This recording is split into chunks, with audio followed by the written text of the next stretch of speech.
নমস্কার। এক পাতা গল্পে আবার একবার স্বাগত।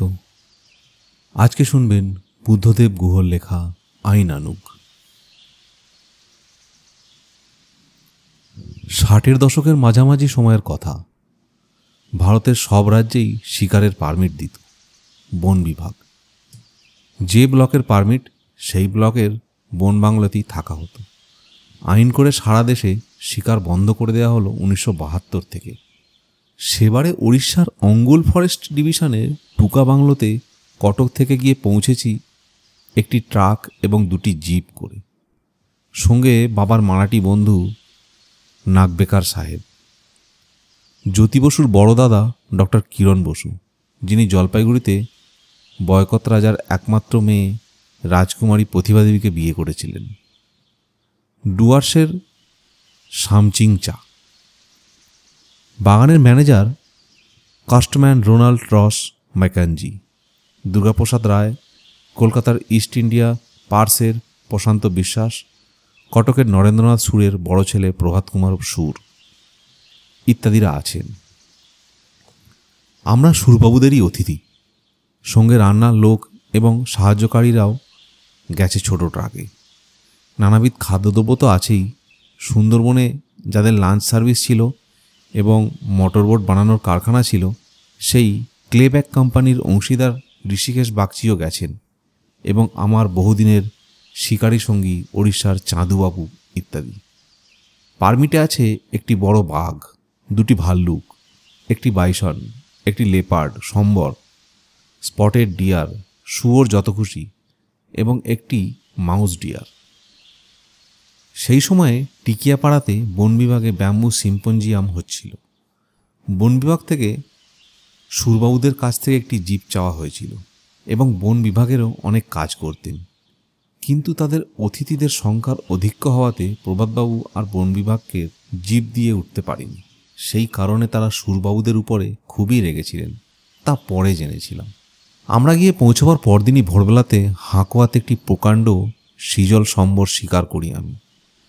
হাতির একটি ছোট দলও বেরিয়েছিল, যদিও টুকার জঙ্গল বিখ্যাত ছিল বাইসান ও বড় বাঘের জন্য।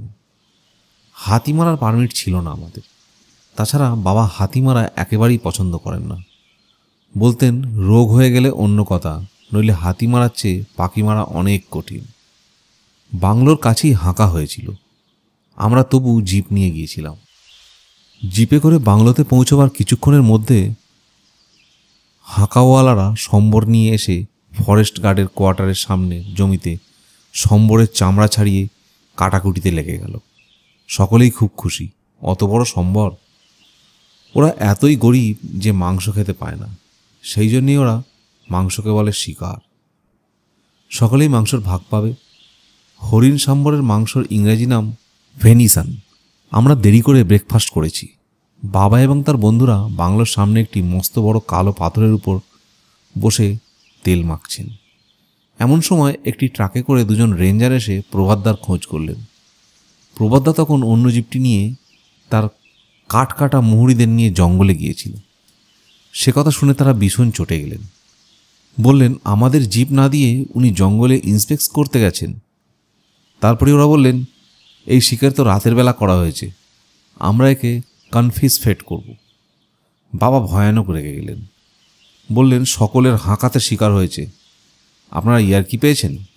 ওরা শুনলেন না। বললেন এই সম্বর আমরা নিয়ে যাব।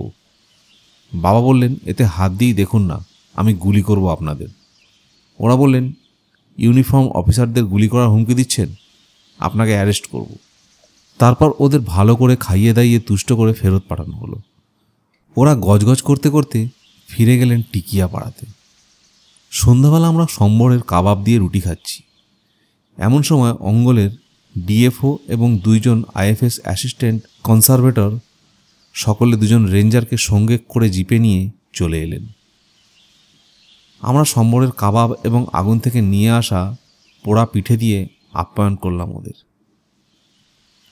নাগবেকার সাহেব হুইস্কিও খাওয়ালেন। ওরা প্রভাতদাকে তখন পেয়ে বললেন জঙ্গলের ঠিকাদারি বন্ধ করে দেব, এই অফেন্স কম্পাউন্ড করুন, নাহলে খারাপ হবে। ওরা প্রায় 1 ঘন্টা ছিলেন। জঙ্গলে ঠিকাদারি করে ডিএফওর সঙ্গে ঝগড়া করা যায় না। শেষে রফা হলো 200 টাকা ফাইন দিয়ে। রসিদ লিখে দিয়ে ওরা খাদ্য পানীয়তে আপ্যায়িত হয়ে ফিরে গেলেন, কিন্তু বাংলোর কম্পাউন্ড পেরোবার আগে জিপ ব্যাক করে আবার ফিরে এলেন। এসে প্রভাতদাকে বললেন, সম্বরের একটা রাং আমাদের জিভে তুলে দিন, আমরা টিকিয়াপাড়াতে গিয়ে সবাই খাবো। একটি রাঙই ছিল। ইচ্ছে ছিল তাকে তেল নুন মাখিয়ে স্মোক করে কলকাতা নিয়ে যাব। অন্য সব মাংসই হাঁকাওয়ালারা এবং গ্রামের মানুষেরা ভাগ করে নিয়ে গিয়েছিল। তবু সম্বরের রাংটি জিপে উঠিয়ে নিয়ে তারা চলে গেলেন। বেআইনি কিছু আমরা করিনি। বন রক্ষকেরা আইন দেখিয়ে অফেন্স কম্পাউন্ড করিয়ে সম্বরের রাং নিয়ে চলে গেলেন। যা কিছু ঘটল তা সব কিছুই আইনানুগ বলেই 45 বছর পরেও এ ঘটনার কথা আজও ভুলতে পারিনি। শুনছিলেন বুদ্ধদেব গুহর লেখা আইনানুগ। এরকম আরও গল্প শুনতে একপাতা গল্পের সঙ্গে থাকুন, আর এরকম আরও গল্প পড়তে একপাতাগল্প.com ভিজিট করুন। ধন্যবাদ।